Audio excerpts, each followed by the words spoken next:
الحمد لله الحمد لله رب العالمين الذي جعلنا من الناصحين وأفهمنا من علم العلماء الراسحين.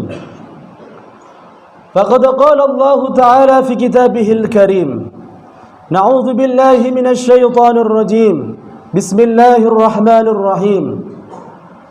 أنفقوا مما رزقناكم من قبل أن يأتي أحدكم الموت فيقول ربي لولا أخرتني إلى أجل قريب فأصدق وأكن من الصالحين. صدق الله العظيم وصدق رسوله الكريم ونحن على ذلك من الشاهدين والشاكرين walhamdulillahi rabbil alamin.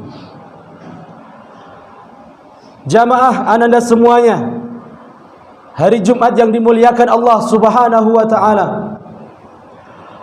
Kesempatan Jumat yang berbahagia ini, sebagaimana yang sudah diamanahkan pemerintah Kota Batam dalam majalah Madani, bahwa hari Jumat ini seluruh masjid menyampaikan khutbah yang sama, yakni zakat, infak dan sedekah. Walaupun tiga kata tadi memiliki kata yang berbeda, tetapi memiliki esensi yang sama, yakni memberikan dan mendermakan harta kepada orang lain. Jamaah ananda semua yang dimuliakan Allah Subhanahu wa taala, bukan bermaksud untuk menggurui, tetapi saya rasa hari ini, kondisi saat ini, umat lagi gandrung-gandrungnya, lagi senang-senangnya memegang dan mengalokasikan ekonominya, sehingga pada zaman yang serba canggih saat ini, orang-orang pada kehilangan. Ada Allah Subhanahu wa taala yang memberi rizki, tetapi dalam hakikatnya manusia lebih cinta daripada rizkinya, daripada nyawanya. Kenapa saya katakan demikian? Hari ini ada orang pelit, na'udzubillahi min dzalik, untuk menyedekahkan sebagian hartanya, menginfakkan rizkinya kepada orang-orang yang minta di jalan. Terasa sangat berat, terasa sangat berat dalam hatinya untuk memberikan. Boleh jadi orang tersebut tidak tahu keutamaan sedekah. Boleh jadi hari ini orang kehilangan keutamaan berinfak. Maka jamaah yang dimuliakan Allah Subhanahu wa taala, ketahuilah bahwa Islam memberikan konsepnya dalam bersedekah itu bukan seperti konsep kapitalis. Ada uang, ada harta dibagi, dalam otak kita langsung berpikir pasti akan berkurang. Ada harta kita kasih, dalam hati kecil kita terbesit, enak saja kamu meminta, ini harta saya, yang nyari setengah mati saya. Tiba-tiba kamu datang untuk meminta rezeki, meminta sedekah dan infaknya. Taruh di mana otak kalian? Mungkin bahasa kasarnya seperti itu dalam hati. Tetapi ketahuilah jamaah yang dimuliakan Allah, bahwa ilmu bersedekah dan berinfak itu tidak bisa kita analogikan dengan perasaan, tetapi itu adalah ilmunya Allah Subhanahu wa taala. Bagaimana satu dibagi satu bisa menjadi 10? Bagaimana satu dibagi satu bagi satu bisa menjadi 700? Itu ilmu Allah Subhanahu wa taala. Hari ini anda semua yang memberi infak di jalan Allah Subhanahu wa taala, yakinlah hari ini kita akan dibalas oleh Allah Subhanahu wa taala kebaikan-kebaikan. Maka sampai ditulis dalam Al-Quran, yang khatib sampaikan di muka, berinfaklah kalian, anfiku mimma razaqnakum min qabli ayyatiya ahadakumul maut. Berinfaklah kalian atas apa yang telah aku rizkikan kepada kalian sebelum datangnya kematian itu. Kalau sudah datang jamaah anda semuanya, maka bagaimana kalian bisa lihat orang yang dicabut nyawanya oleh Allah Subhanahu wa taala, lalu dia matanya terbelalak ke atas mengikuti arah ruhnya pergi, tetapi pada saat itu Allah akan tunjukkan amalan terbaik, di antaranya adalah sedekah. Kalau tidak percaya, buktikan nanti kalau sudah menjelang ajal, sudah ditarik nyawanya oleh malaikat, maka sedekah kalian semuanya. Kita semua hari ini yang sudah bersedekah, Allah akan tampakkan. Cuma hari ini kita belum sampai ajalnya, maka sambil berleha-leha, bersantai-santai menyimpan harta itu, seakan-akan itu adalah rizki saya. Kalau konsepnya demikian jamaah, itu tidak ada bedanya dengan Qarun. Qarun dulu tidak punya apa-apa.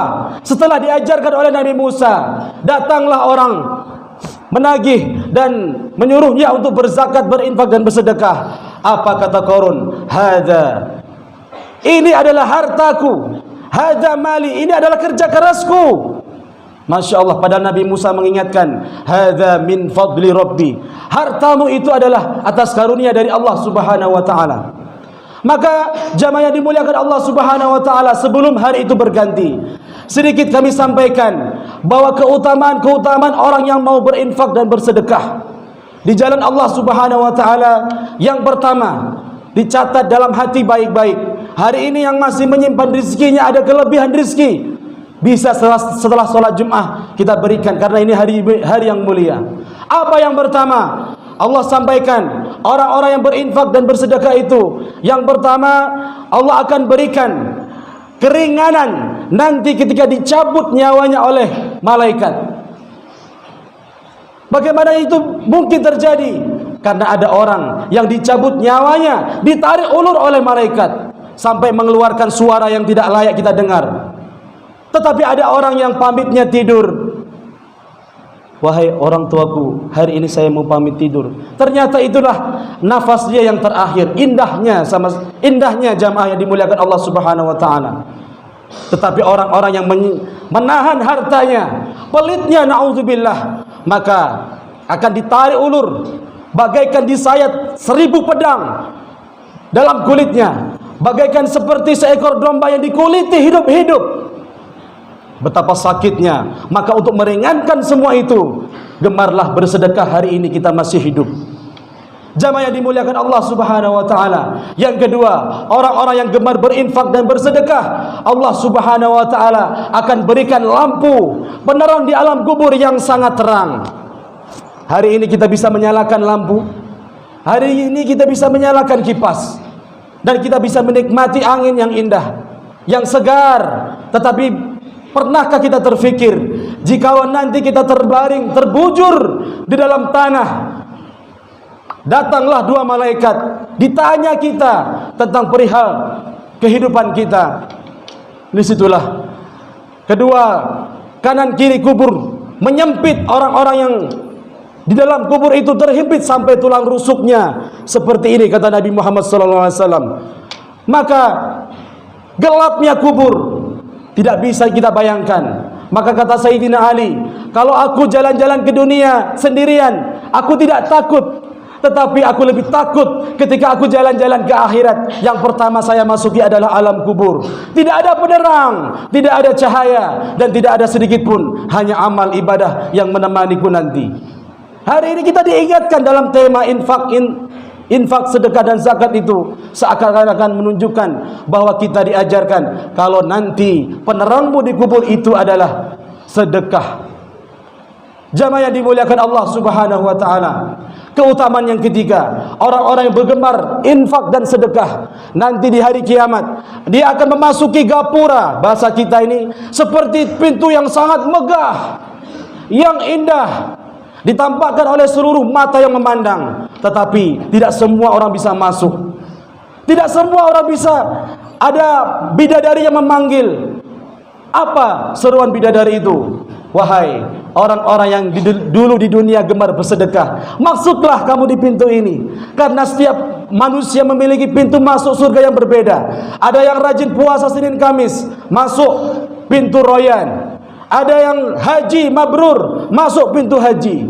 Ada orang yang rajin solat, masuk babus solat, masuklah ke pintu solat. Tetapi dari sekian pintu yang Allah ciptakan di surga nanti, yang paling indah adalah pintu sedekah. Maka hari ini jangan sampai kita khawatir maupun pelit untuk mengeluarkan. Ada 2.000 kasih 1.000, ada 5.000 kasih 2.000. Enak dan indah. Karena konsep sedekah nggak bisa kita mati-matikan dengan akal. Ustadz, nantikan duit saya kurang. Allah Subhanahu wa taala yang Maha merezeki. Ingatkah seorang ustadz yang di sini dahulu, kemarin dan kemarin, perumpamaan orang yang bersedekah itu bagaikan menanam satu bulir biji, di mana satu biji itu membuahkan 10 bulir cabang. Masing-masing cabang itu memiliki 700 biji. Jadi tak bisa. Wallahu yudhaifu liman yasha. Allah Maha melipat gandakan apa yang engkau telah berikan kepada Allah Subhanahu wa taala. Yang keempat, jamaah yang dimuliakan Allah Subhanahu wa taala, orang-orang yang gemar berinfak, bersedekah di dunianya itu, maka Allah Subhanahu wa taala berikan naungan di mahsyar nanti. Hari ini masih kita lihat pohon-pohon yang indah. Tetapi setelah bumi itu diganti oleh Allah Subhanahu wa taala, mahsyar, siapa yang bisa mengira bumi yang datar? Hari ini orang permasalahkan bumi datar atau bulat, tapi nanti di hari akhirat akan semua datar. Bukan bumi tapi mahsyar, di mana orang akan telanjang semuanya. Orang akan disuruh berjalan di satu titik untuk menerima amal ibadahnya masing-masing. Maka ada orang yang kepanasan sampai keringatnya itu sampai di mata kaki, sampai di lututnya, ada yang sampai pusatnya, dan ada orang yang tenggelam dalam keringatnya itu. Lalu di pemandangan di pojok sana ada orang yang kedinginan. Kok bisa gak ada naungan kecuali naungan Allah Subhanahu wa taala? Ternyata Allah Subhanahu wa taala berikan naungan. Yauma la dhilla illa dhilluh, kecuali Allah Subhanahu wa taala berikan naungan. Siapakah mereka? Di antaranya adalah orang-orang yang bersedekah. Maka sedekah itu bisa menaungi kita nanti di hari kiamat. Masya Allah wa tabarakallah. Yang kelima, saya sempurnakan, jamaah yang dimuliakan Allah Subhanahu wa taala. Kalau 4 itu belum puas kita bersedekah hari ini, maka saya sempurnakan yang kelima.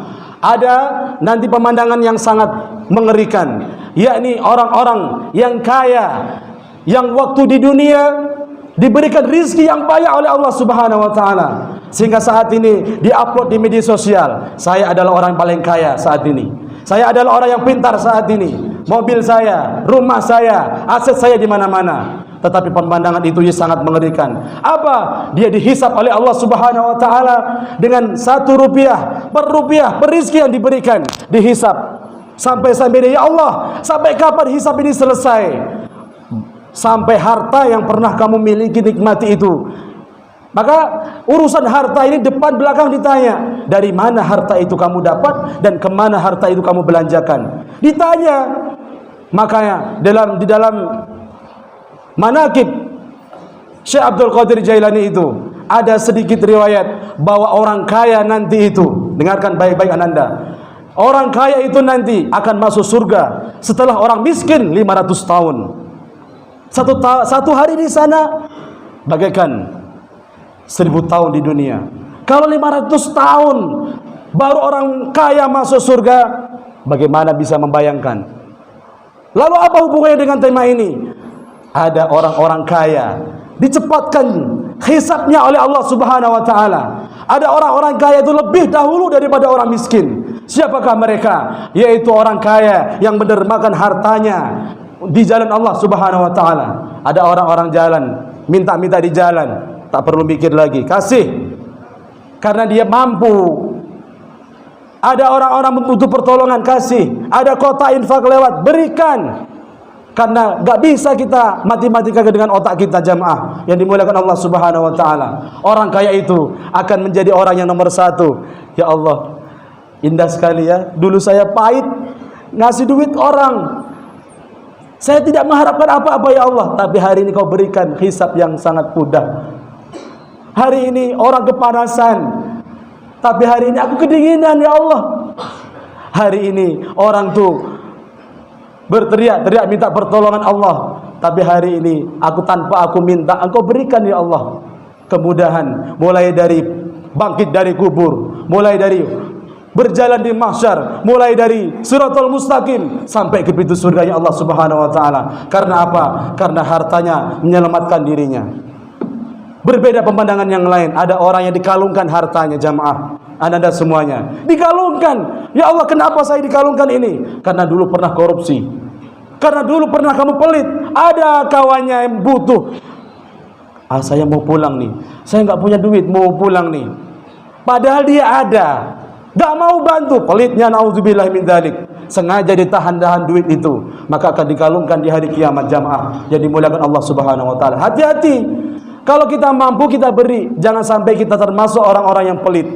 Maka akan dikalungkan nanti di hari kiamat. Maka Allah berfirman di dalam Quran surah Ali Imran itu, alladzina yabkhaluna bima atahumullahu min fadlih sayutawwaquna ma bakhilu bihi yaumal qiyamah. Ada orang-orang yang pelit atas rezeki yang telah diberikan oleh Allah, akan dikalungkan nanti di hari kiamat sebagai wujud atas harta yang dia telah simpan itu. Maka jamaah yang dimuliakan Allah Subhanahu wa taala, kesimpulannya ya, kita semua hari ini hidup diberi rezeki oleh Allah Subhanahu wa taala. Kalau bisa, kenapa kita tidak membantu orang lain? Wallahu fi aunil abdi ma damal abdu fi auni akhi. Allah senantiasa akan bersama dengan orang yang mau menolong hambanya. Hari ini mungkin kalian susah payah berinfak, ada yang diteriak-teriak, ayo infak, kelas ini infak, diteriak-teriak dulu, sabar, pahit-pahit dulu, tapi nikmatnya engkau akan dapatkan di alam kubur, di padang mahsyar, sampai di pintu jannahnya Allah Subhanahu wa taala. Amin ya rabbal alamin. Barakallahu li wa lakum fil Qur'anil azim wa nafa'ani wa iyyakum bima fihi minal ayati wa dzikril hakim. Wa taqabbala minni wa minkum tilawatahu innahu wal ghafurur rahim.